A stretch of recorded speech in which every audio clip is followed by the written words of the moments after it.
and welcome back to another video of jPlay. I am Marcus and today I will walk you through some rounds of Automania. There aren't really many games that focus on the car industry, Kanban being one of those. I think this is really the top dog in, I don't know, car industry based board games.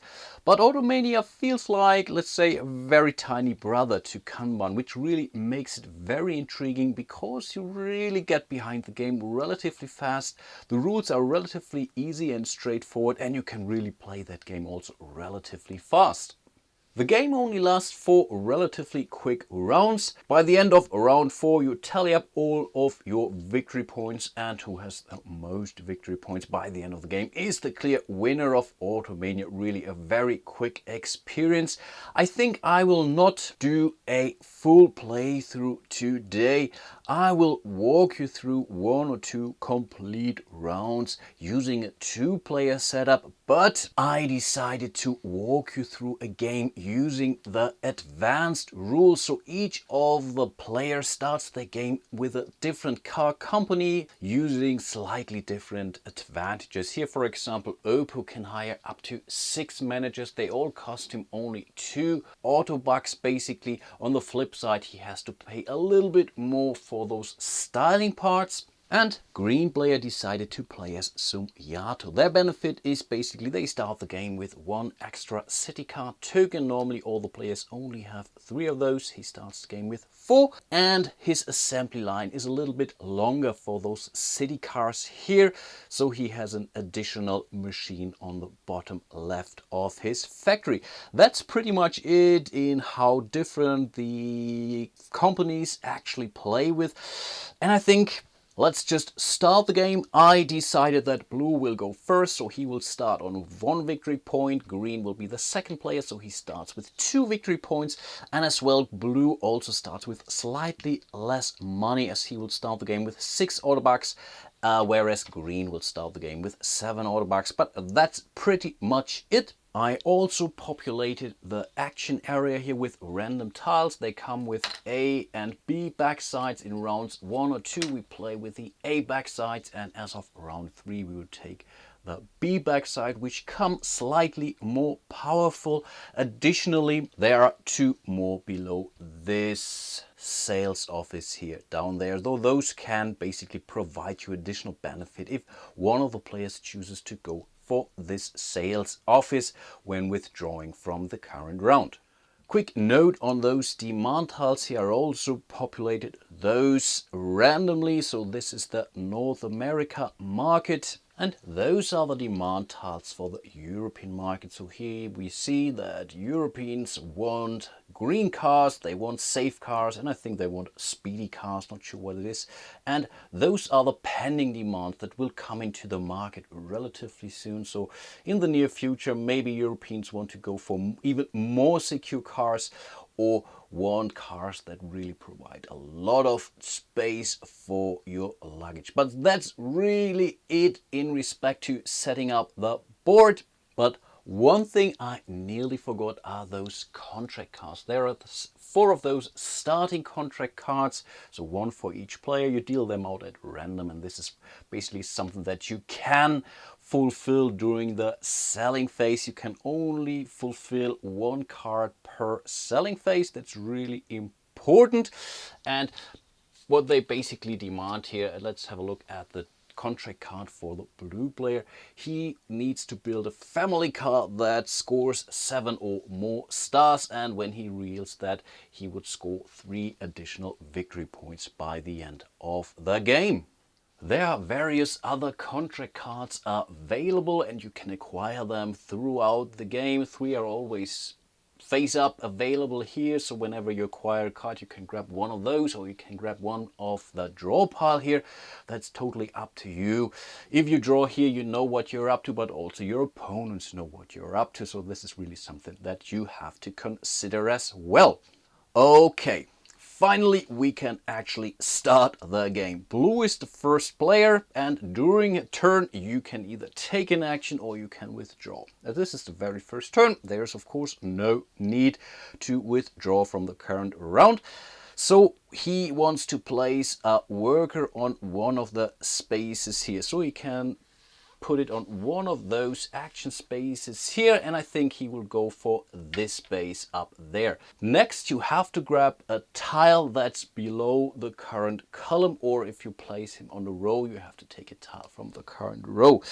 You don't have to place the tile, but you have to grab the tile, that's for sure. And I think he will go for this safety machine here, and he will place it on one of his machines. He can really place it on any of his machines, but of course he might then build over an existing machine. So if he would put the new machine onto this spot here on this machine, then he would lose this star. Apparently this is something that we don't want to happen. So I think in this case he wants to make sure that his family car is following this line here, so that this family car also gets the bonus of this safety machinery. So this was the placement of his tile, and now he's allowed to take his action, or he has to do the action basically. In this case, he's allowed to take a card either from here or from there. As he just drew this safety machine, I think he will go for this contract here. So this contract says you have to build a family car with 10 or more stars, and also has the safety machinery built into it. So a Volvo basically. This spot will be immediately refilled. Okay, that's a sports car. Also, that has to be pretty secure. But for now, place this contract card next to his player board. Needless to say, those contract cards are being kept face down from the other players. And the same is true for the money you have, because money can really be a tiebreaker by the end of the game, or really can score you a lot of points. That's really important to remember. So you really normally make stacks like this.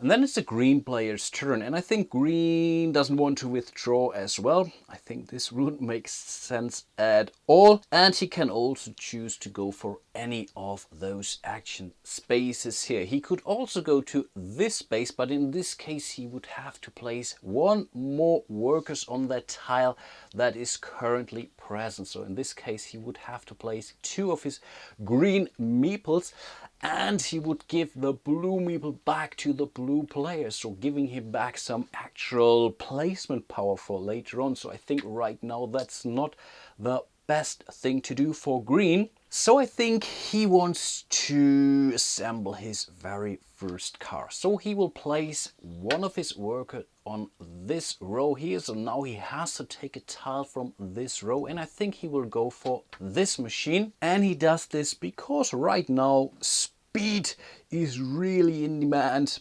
on both of the markets. So speed could give him 4 additional stars when producing this car. So I think he will place this machine like this. This was basically the first part of his action. Next, he has to produce a car. In this case, that's a family car. This means he has to pay $2, and now he can produce the car. So let's take one of those family cars, because he was producing a family car, and we move it along the assembly line here. So here he gets 1 star. We have to just to note it. Then he will pass over this machinery here. So this is I don't know, I think it's really a speed tuning, I don't know. Right now this could provide him 4 additional stars in either of the markets. This machine is unfortunately empty, so this car will now leave the factory with 5 stars in total. But before he ships his car, he can do some actual sponsoring. So he can place any number of workers on the sponsoring field in order to produce more stars for the car he just produced. And I think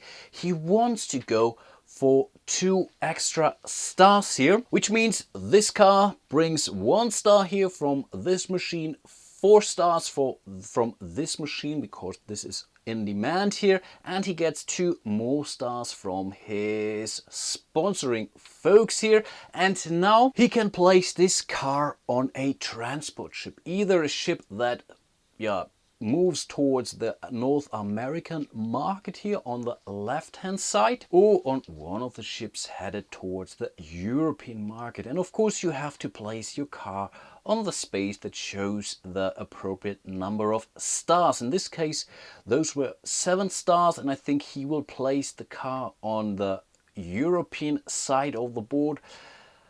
like this. This means he scores immediate single point, but at least that's better than nothing. And each time you produce a car, I think I explained that incorrectly the first time I mentioned those contract cards.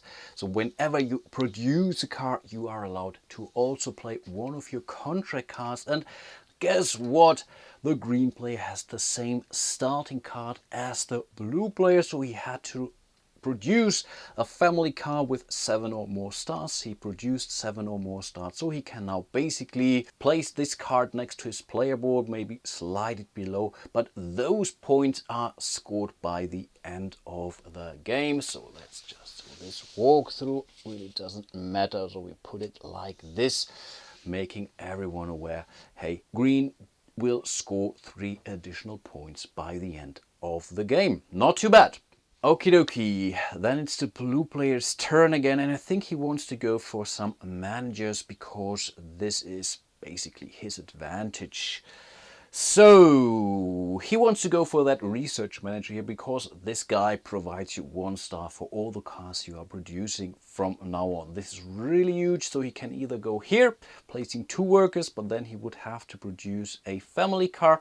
And I think right now blue more feels like producing a sports car, so he will place one of his workers here. He will grab this manager. He will place the research manager into his very modern open space office here. Therefore he has to pay $2 in order to hire this guy. Next he has to produce a sports car, therefore he has to pay 3 additional bucks. Okay, let's see. Here is 1 star from the managers. These are 3 stars if he would sell it in Europe. So that's 4, 5, 6 stars when he leaves the assembly line like this. I think he will also spend 2 of his workers to do some sponsoring. So this brings the car to 8 stars. So he is allowed to go in the lead on this ship. So his car is more popular than this lame family car of the green player here. But of course, this will also score him 1 automatic victory point. Then it's green again, and I think he also wants to go for a contract card. That's really important to him. First of all, he needs to take a machine, and I think he wants to go for this machine. I think this is actually speed, huh? What do you think? I don't know. Let's grab it and place it on the assembly line for the city cars here, because he can clearly see that speed is demanded in the North American market. So this will go down, so getting more popular by each round basically, and this additional one could also move down over time. So I think for him this is a pretty good deal. Next, he's still allowed to take 1 of those contract cards, and I think he will go for 1 of those face down contract cards. Then it's blue again, and I think he will produce a small car here. Yeah, let's do that. So he will place it like this. He will grab this machine. He will put it on this machine here, I think, because it can now help the family car as well as the city car.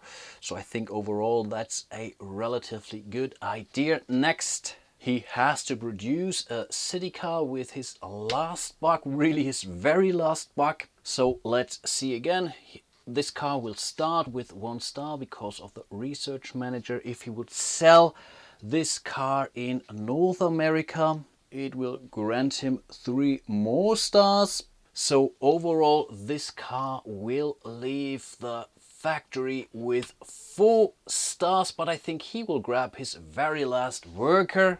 And again, he will do some sponsoring here to increase the popularity of his city car up to 5 stars, scoring in an additional victory point. Okay, green. I think green wants to produce another city car. So he will place his worker on this row here. He will grab this styling tile. And he will place this styling tile next to his city car assembly line. So he's really producing very fancy city cars, it seems. And you see it here, the first tile in your assembly line doesn't cost you anything, the second tile 1 buck, and so on. You cannot have duplicates of your city tiles, of styling tiles on your assembly lines, but later on there are styling tiles that provide you 2 stars, for example. But of course he still has to produce the car. This costs him 1 Autobuck. So let's see again. This is 1 star for the city car. In North America this is 4 stars, so in total that's 5 stars. This is another 2 stars when selling it in North America, so that's 7 stars, 8 stars. Awesome, that's really not too bad. So let's place this car onto a ship heading towards North America, and as it's 8 stars he can place it like this, and this will score him 2 additional victory points. Not too bad. Blue is out of workers, so the next thing that he should do is now to withdraw from the current round. So he will use his counter here, and he now can place it on one of those sales office. For one, it will determine the player order for the next round, and you also can get some bonus here. To be honest, I'm not really clear if I'm now allowed in a 2-player game to also leverage the 3 and the 4 spots, but that's how I used to play it, because it gives you some, let's say, freedom in your choice, because especially this 3rd spot here allows you to sell 3 cars and also grants you a contract card as well. So this is how I play it. If I'm wrong, please let me know. So I think he will totally go for this sales office here, so he will be allowed to sell 3 cars. Unfortunately only produce 2, but he's still allowed to grab a contract card, and I think he will go for this one here. Let's replenish. Okay, that's basically a wild card, so you can produce any car that has at least 10 or more stars, but has to have those 2 styling tiles attached to it. Green still has 1 more worker. He could also withdraw with this additional worker. This would give him a buck, but I think he can do better than this. So he will place his last worker onto this spot here. So he's now allowed to produce any car. Of course, he still needs to pay for the car, but he's not allowed to get a tile, because he's using this corner action space here. And I think he will go for another city car here. So he has to pay $1 here, so let's give him 1 change, and again he will produce a car worth of 8 stars, and I think he will place it on the North America ships. Of course he has to do that if he wants to get the stars basically. Unfortunately the 8 spot is already taken, so he could now decide to get 1 additional 9 star, but this really doesn't do him any good, but giving him Witcom Board. But he's out of workers anyway, so he has to go to the next lower space, which is here. So this gives him at least 1 additional victory point, but it's also making sure that he can sell his cars better than the blue player, because both of his cars are definitely more popular than this boring city car only with 5 stars here. And that's pretty much the end of the action phase. But of course he still has to withdraw, and I think he will go for this space because he will be starting player anyway. He's allowed to sell 2 cars, but this sales office allows him to hire one of those 2, or get one of those 2 factory tiles done. You still have to pay for those, and I think this is a really good one. For once, it provides you 1 victory point by the end of the game, but it also gives you 1 neutral worker. So he now really has 7 workers he could spend. So this is really huge. So let's grab this guy and place him on this office space here. This office space costs him only $1 or Autobuck basically, and by the start of the next round he will start the game with 1 extra worker here, and this is really that bad. Now we come to the sales phase. We always start with the North America market, and we always start with the most popular card right now being this one here with 8 stars, and he can basically place this car on any of the available spots here. Of course, you want to go for the bottom ones here because they provide you the most amount of victory points or cash basically. So in the North America market you get more cash, whereas on the European side you get more victory points if you want to. In a 2-player game, a row can only be occupied by one basically player. So if one player goes here, the next player cannot go here, for example.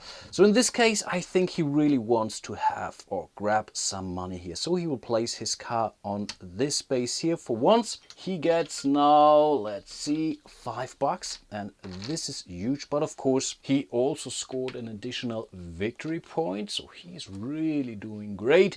Next would be this car here, worth 7 stars, and here I guess he wants, I think he has enough money, so he will place this car onto this spot. So this gives him 2 extra bucks like this, and also 2 additional victory points. Now the blue player can decide if he really wants to sell his car, but I think he really has to do so. So he could wait for the next round and hope he will do better, but the cars normally really get better throughout the game. So there's really a chance that during the next round he will still not be able to sell his car or don't gains enough profit to do so. So I think he will totally sell this car, and as he's really broke, he wants to go for some extra money for next round.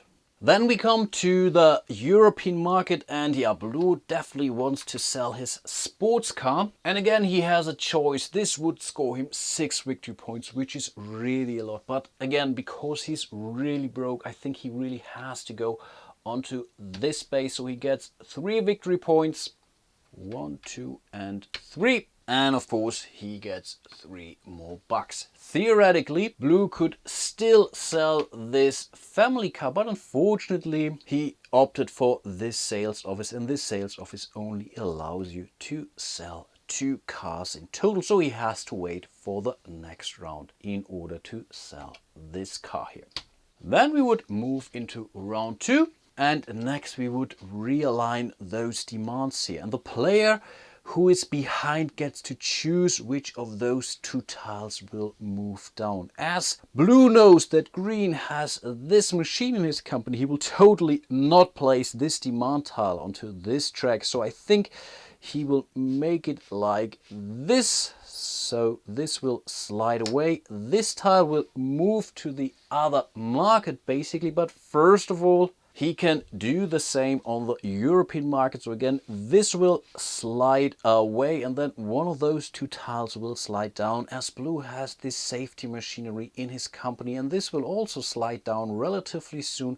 He will decide to slide down this tile. Then the tiles from the other side that slide it down will just go into the empty spaces on the according tracks. And this is basically the demand for the upcoming round.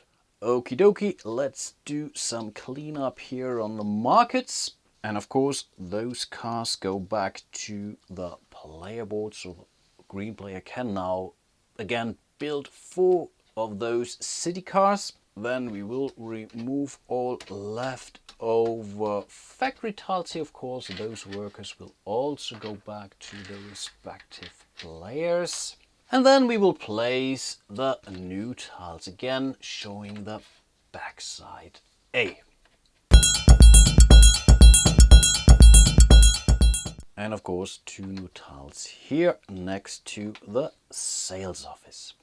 And then we start round 2 again with a green player, who will start this round with 7 workers now because of his staff worker. But I think I will end my walkthrough of Automania here and today. I might consider doing a second episode, maybe with 1 or 2 more rounds. So I really leave it up to you. So send me your comments. If you want to see a second episode, then I will absolutely do one. And for all the others, I really hope you enjoyed my little walkthrough here. I really hope the rules made clear and really shows you how great Automania and how fast it can be. I really like this game a lot. A great theme, really done pretty well. So absolute recommendation from my side. And yeah, hope to see you soon in one of my next videos. And until then, bye bye.